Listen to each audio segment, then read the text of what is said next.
আজকে তোমাদেরকে নিয়ে যাব প্রায় 1000-এরও বেশি পুরনো মন্দির পত্তেশ্বর, যেটা আমাদের মন্তেশ্বর গ্রামের পাতুন গ্রামে অবস্থিত।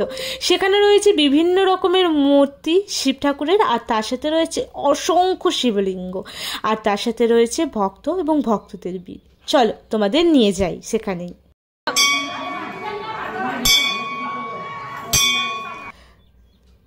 আমার মতন যাদের যাদের বাড়িতে বাচ্চা কাচ্চা আছে তারা আশা করছি এইটুকু বুঝতেই পারছো যে বাচ্চাদের যদি বলা হয় কোথাও বেড়াতে যাব, তাও আবার বাবার সাথে গাড়িতে করে, তাহলে কতটা আনন্দিত হয় ওরা। আর তার সাথে আমরা মানে মারাও একটু আনন্দিত হই, কারণ এই যে বাড়ির কাজের চাপের ফাঁকে একটু ঘুরে আসা হয়। শিবরাত্রি বলে এই সামান্য সুযোগটুকু পেয়ে গেলাম। আর দেখো ফুটকিটাকে সোয়েটার টোয়েটার পরে মাঝখানে বসিয়ে চললাম। হ্যাঁ, আমি সব কাহিনী এই মন্দিরে তোমাদেরকে বলছি, তবে তার আগে একটা কথা বলি, যদি এই মন্দিরে আসতে চাও, শিবরাত্রি ছাড়াও প্রত্যেকটা দিনই খোলা থাকে মন্দিরটা, আর মন্দিরটা ঠাকুরটা তোমরা দেখতে পেয়ে যাবে বাইরে থেকেই। আর যদি আসতে চাও তাহলে একেবারে বর্ধমান থেকে যারা আসছো, বর্ধমান মন্তেশ্বরের বাস ধরে নেবে। মন্তেশ্বরে নেমে টোটোওয়ালাকে যদি বলা হয় যে পত্তেশ্বর মন্দির যাব, তাহলে কিন্তু 10 টাকার বিনিময়ে বা 15 টাকা খুব জোর হলে তোমাদেরকে তার বিনিময়ে এই মন্দিরে নিয়ে চলে আসবে। তবে হ্যাঁ, শিবরাত্রির দিন এলে কিন্তু এই মন্দিরকে একটু বেশি সুসজ্জিত এবং প্রাণোচ্ছল আর একেবারে ভক্তদের ভিড়ে ঠাসা দেখতে পাবে। চারপাশে মেলা তো রয়েইছে, তো পত্তেশ্বর মন্দিরে আসার বেস্ট সময় হলো এই সময়টা। তো চলো এবার নিয়ে যাই তোমাদেরকে মন্দিরটা। দেখো মন্দিরটা ঠিক কতটা সুন্দর সাজিয়েছে। আমরা যেহেতু সন্ধ্যের কোলে কোলে এসেছিলাম, তাই লাইটগুলোও মানে লাইটিংয়ের কাজগুলোও দেখতে পাচ্ছি। রাত্রেবেলায় মানে আধার ঘনিয়ে এলে মন্দিরটা যে এত সুন্দর লাগবে তোমরা ভাবতেও পারছো না। একেবারে বিয়ে বাড়ির চেয়ে কিছু কম করা হয়নি এই মন্দিরটার সাজগোজটা। চলো এবার তোমাদেরকে কাহিনীটা শোনাই। লোকমুখে শোনা যায় প্রায় 1000 বছরেরও বেশি পুরনো এই মন্দির। তবে মন্দিরটাকে দেখে বোঝার দায় নেই, কারণ মন্দিরটাকে পুনরায় সংস্কার করা হয়েছে। প্রচুর পুরনো বলে এই মন্দিরে ভক্তদের ভিড় যেমন আছে, তেমনি ভক্তদের মনে ভক্তিও আছে। আর আছে এখানে ক্ষীর খেজুরের গাছ, সেই বিখ্যাত আর সেই একদম দুষ্প্রাপ্য একটা, যেটা প্রায় পাওয়াই যায় না বলা চলে। আর সেই ক্ষীর খেজুরের গাছ আছে এই পাতুন গ্রামের এই পত্তেশ্বর মন্দিরেই। এই ক্ষীর খেজুরের গাছটার জন্যই বিশেষ আকর্ষণ, আর তার জন্যই মানুষ আরও বেশি আসে। আর তার সাথে তো মহাদেব রয়েইছেন, ভক্তদেরকে আকর্ষণ করার জন্য মহাদেব এই নামটা আর একটা মন্দিরই যথেষ্ট। পত্তেশ্বরের এই মন্দিরটা কিন্তু বেশ বড়, আর জায়গাটাও বেশ বড়।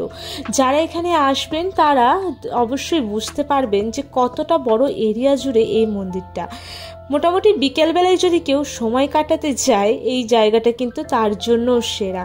মাঝে মধ্যে বাচ্চা কাচ্চাকে নিয়ে পুজো দিতে আসার জন্য সেরা। কোনো বিয়ে টিয়ে হলে এই জায়গাটাতে, যদি তুমি বিয়ের কোনো কাজ সারবো ভাবো, সে তার জন্য এই জায়গাটা সেরা।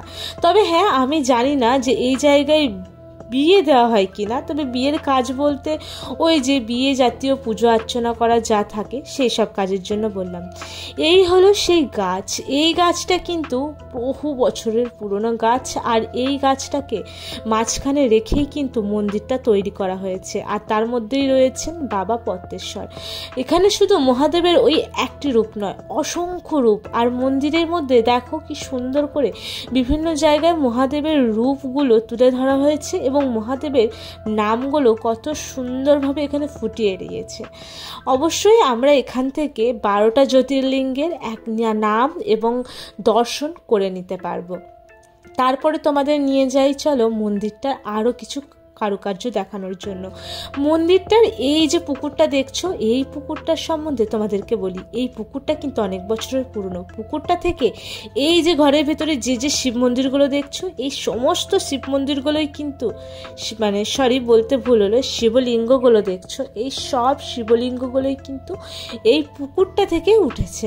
আর এই একটা ঘর দেখতে পাচ্ছ, আর ওই পাশে আরও একখানি ঘর আছে। এই দুটো ঘর জুড়ে এই সমস্ত শিবলিঙ্গগুলোকে রেখে দেওয়া আছে পুকুরটা থেকে। তার মানে কত পরিমাণে শিবলিঙ্গ ওঠে তোমরা বুঝতেই পারছো। তবে হ্যাঁ, এটা কিন্তু একেবারে অলৌকিক কাহিনী।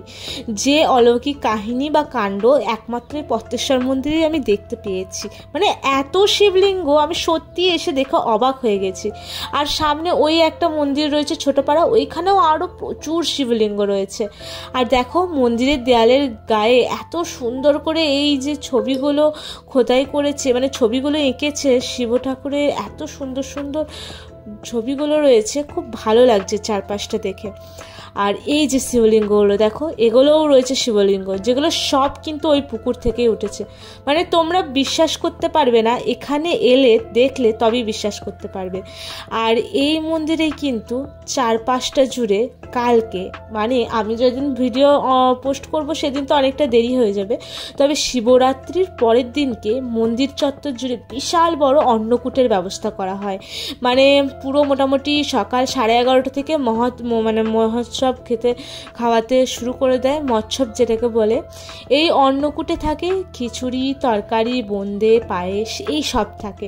আমরা একবার এসে খেয়েওছি, তোমরা যদি দেখতে চাও আমি অবশ্যই লিঙ্কটা দিয়ে দেবো। তবে একটু সমস্যা, প্রচুর পরিমাণে লোকের ভিড় হয়, তো তাই একটু তাড়াতাড়ি এসে অন্নকূটটা খেয়ে যাওয়ার চেষ্টা করবেন, না হলে আমাদের মতন হাল হবে।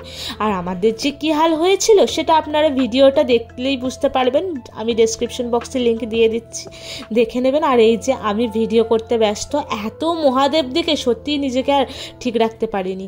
এই দেখো সন্ধে সন্ধে হয়েই এসেছে, আর আমরা এবার বাড়ি ফিরে যাব। আর ওই যে দূরে মেলাও বসেছে, চলো বাড়ি চলে যাই। আবার কি তোমাদেরকে পদ্মেশ্বর মন্দির ঘুরিয়ে দেখালাম। পদ্মেশ্বর মন্দির কিন্তু এর আগে আমি আবারও একবার তোমাদেরকে আপলোড করেছিলাম, তো যাই হোক কেমন লাগছে বলবে, আর লাইক কমেন্ট করে দিও।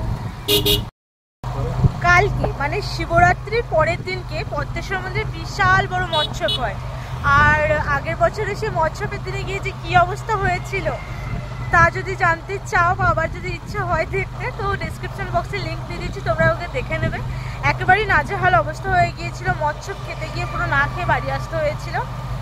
আর আপাতত এই বছরে না যাওয়ারই ইচ্ছা আছে কালকে, তবে জানি না কী হবে কালকে। যদি গিয়ে থাকি তোমাদের সাথে আপলোড করে দেবো, তোমাদের সাথে শেয়ার করবো ভিডিওটা।